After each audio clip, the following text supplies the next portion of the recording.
Mesdames et messieurs les jurés, oubliez tout ce que vous avez déjà pu voir à la télévision ou au cinéma.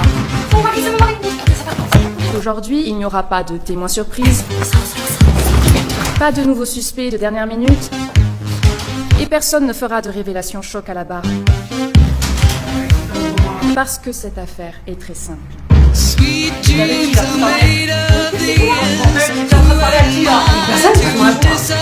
De quoi tu parles? Margaret Everton, épouse de Mark Everton ici présent, a été assassinée.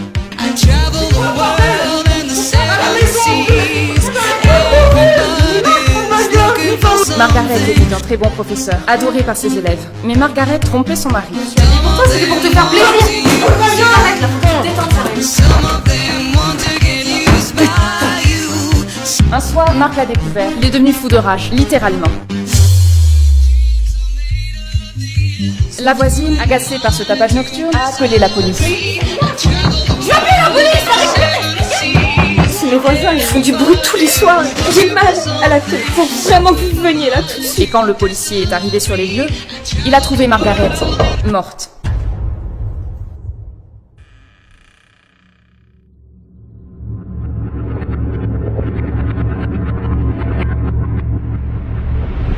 C'est aussi simple que ça. Merci. Maître, c'est à vous. Maître, c'est à vous. Maître! Maître!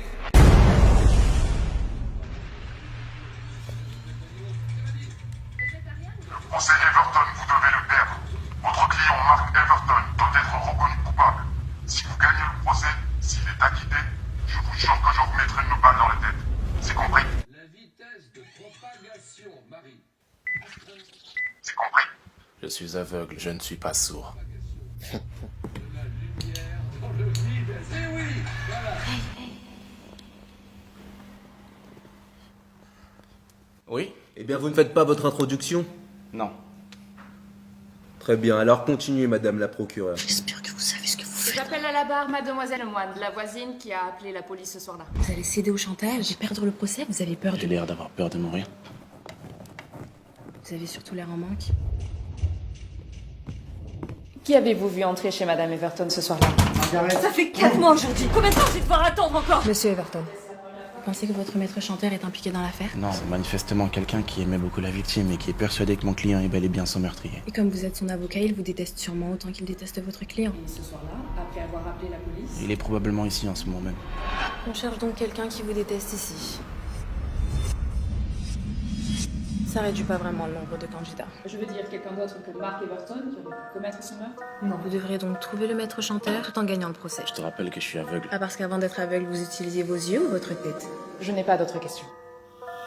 Acte 1, la voisine. Vous avez déclaré avoir vu Mark rentrer chez lui ce soir-là. Vous l'avez vu de dos ou de face? De dos. Alors comment pouvez-vous être sûr que c'était lui? L'accusé a reconnu lui-même être rentré chez lui à cette Il y a heure-là. différentes manières de reconnaître quelqu'un de dos. Sa démarche, sa carrure, sa taille. Sa taille. Oui, sa taille. Je vous les mets à 1m90 du sol. Comme vous faites plus d'1m90, grâce à ça, vous saurez que vous êtes au milieu de votre salon. Merci qui?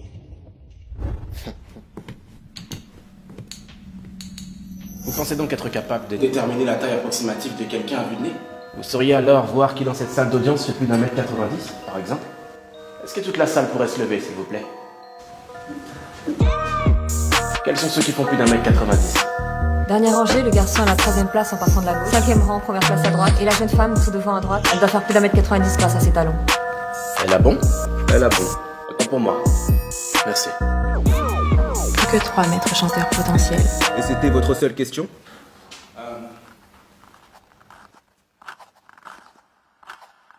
Vous avez surtout l'air en manque. Pourquoi est-ce que vous vous droguez, vous?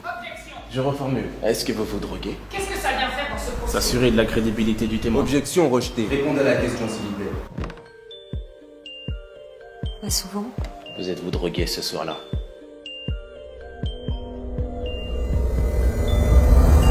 Oui. Mais c'était après avoir appelé la police. Votre déposition s'arrête au moment où vous avez appelé la police. Qu'avez-vous fait après? Après vous être drogué. Je me suis endormie. Vous êtes endormi. Mon client déclare être sorti de l'appartement après la dispute, sans sa femme seule, pour ensuite remonter et la trouver morte. Margaret! Margaret! Putain! Qu'en pensez-vous? Je vous ai dit tout ce que je savais. Je vous crois, mais vous, avez-vous confiance en votre mémoire sous l'emprise des stupéfiants? Rien ne nous dit que vous ne vous êtes pas drogué ou pour ne plus avoir conscience de ce que vous faites. Rien ne nous dit que vous n'êtes pas sorti de chez vous après que le mari soit sorti. Vous n'êtes pas allé voir cette satanée voisine qui vous tape sur les nerfs à se disputer avec son imbécile de mari tous les soirs et qu'à cause des drogues, vous vous souvenez de rien. Vous pouvez faire moins de bruit, s'il vous plaît. J'ai mal à la tête, j'ai appelé la police. Peut-être que dans votre état second, vous n'avez pas aimé le ton de cette satanée voisine. Je suis fatiguée, retourne à voir ça le calme. Alors avant que le mari ne revienne, vous êtes rentré chez vous, mais après l'avoir poignardé. Objection, votre honneur. Spéculation. Contentez-vous de poser vos questions, maître. Je vous rappelle que vous êtes sous serment, mademoiselle Lemoine. Alors êtes-vous sûre et certaine que vous vous souvenez vous êtes endormi après vous être drogué ce soir-là? Oui. Je crois. Je n'ai plus de questions. Donc, dernier rang, 3e place à gauche, 5e rang, 1re place à droite et une femme devant à droite. Oui, c'est l'un des trois. Acte 2, la meilleure amie. Vous étiez l'amie de Margaret, c'est bien ça? Oui, Maggie était ma meilleure amie. Comment caractériseriez-vous sa relation avec Mark? Normal. C'était une relation normale. N'avez-vous jamais été témoin de disputes? Si, comme tous les couples. De disputes particulièrement violentes? Je sais pas ce que vous essayez de me faire dire, c'était juste un couple normal avec des hauts, des bas. Et Maggie devait vraiment être contente d'avoir Mark. Mark est aussi l'un de vos meilleurs amis. Oui, il est devenu. Donc vous le couvrez. Objection? Spéculation? Contentez-vous de poser vos questions. Retenu, mais cessez votre cinéma, maître. Pourriez-vous décrire Mark dans sa relation avec Margaret en quelques mots, s'il vous plaît? Oui, Mark était quelqu'un de gentil, patient avec Maggie, intelligent et... Pardon. Dans le téléphone de la victime, on m'a rapporté que Margaret s'amusait à mettre des émojis à côté du nom de ses amis dans son répertoire. Est-ce que vous faisiez pareil? Oui. Quel est l'emoji à côté du nom de Mark dans votre téléphone? Un cœur, je crois. Un cœur. Quelle couleur est ce cœur? Rouge.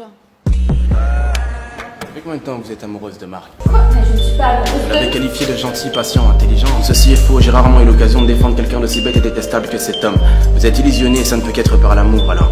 Vous étiez jalouse? Non, Qu'est-ce que ça vous faisait de le voir avec elle? Mais Ça devait pas être simple. Elle était aimée de tout le monde et en plus par l'homme que vous Elle aimiez. n'était pas aimée. Vous avez appris qu'elle le trompait. C'est juste Vous étiez que- jalouse de votre meilleure amie, C'est juste amoureuse de son mari.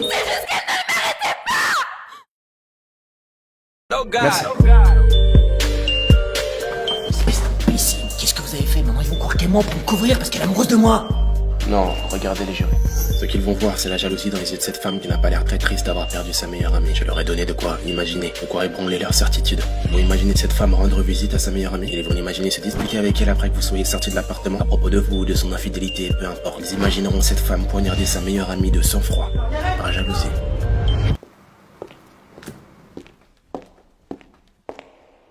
Plus que 2 maîtres chanteurs potentiels.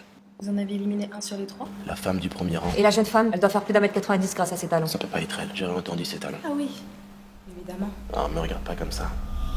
Acte 3, le policier. Vous êtes le policier arrivé en premier sur les lieux. Alors je n'aurai qu'une question à vous poser. Qu'avez-vous vu?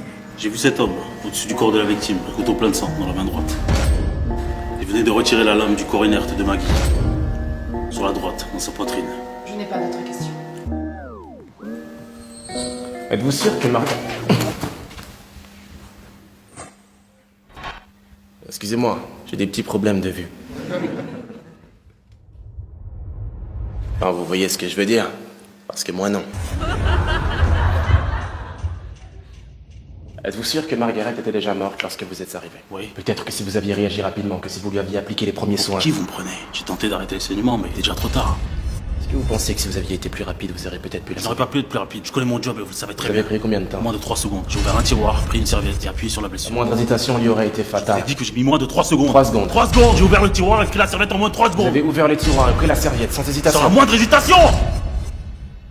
Comment saviez-vous dans quel tiroir était la serviette?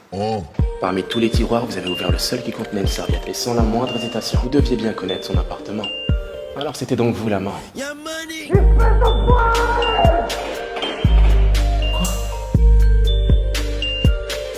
Ça m'a étonné quand vous avez appelé la victime Maggie. Du corps inerte de Maggie. Évidemment que vous étiez le premier policier sur les lieux, vous étiez déjà caché quelque part à vous rhabiller dans les meubles. Qu'est-ce que vous pensez de mes déductions? N'importe quoi! Pourquoi vous êtes resté? Vous écoutiez la dispute, vous vouliez vous assurer qu'elle ne dise pas votre nom? Je comprends, il en va de votre réputation, de votre boulot. Vous dites n'importe quoi! Vous aurez balancé tôt ou tard pour sauver son couple, et vous le saviez alors. Avez-vous attendu que le mari sorte pour y retourner et faire taire Margaret à tout jamais? Si vous continuez à dire n'importe quoi!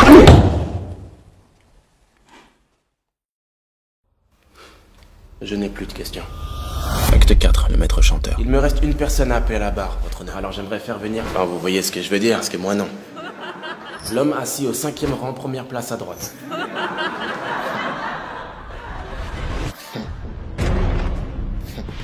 À droite. Vous êtes l'un des étudiants de la victime, n'est-ce pas? Elle s'appelle Margaret Everton. Qu'est-ce que vous attendez de ce procès? Margaret Everton. Vous défendez son meurtrier pour l'argent. Mon client n'a pas été déclaré Tout coupable. ce cinéma pour embrouiller tout le monde alors que vous savez très bien qu'il a assassiné Madame Everton. Vous ne perdez rien pour attendre.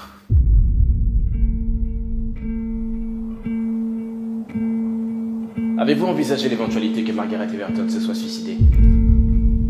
Quoi? Elle venait de perdre son mari et bientôt ses amis, sa réputation. C'était votre professeur, vous l'imaginez forte et intelligente, mais peut-être qu'elle était assez vulnérable pour se donner la mort. Vous allez beaucoup Elle était trop déjà loin. infidèle, elle aurait très bien pu être faible. Je vous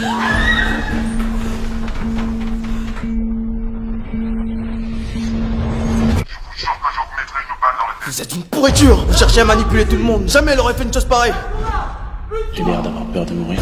Vous ne la connaissez pas. Elle ne faisait pas que de nous apprendre la biologie. Et ce salon foie, il l'a assassiné. Je te rappelle que je suis aveugle. Et vous êtes le chien qui fait tout pour lui faire échapper à la prison. Vous méritez de payer. Ah, parce qu'avant d'être aveugle, vous utilisiez vos yeux ou votre tête? Quelle est la vitesse de propagation, Marie? La lumière. La lumière. La vitesse de propagation. De la lumière dans le vide. C'est oui. Voilà.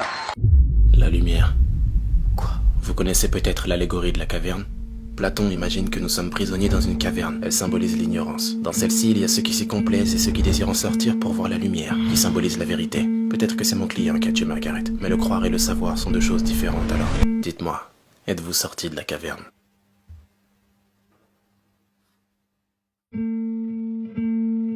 Bouge pas. Reste tranquille. Acte 5, les jurés.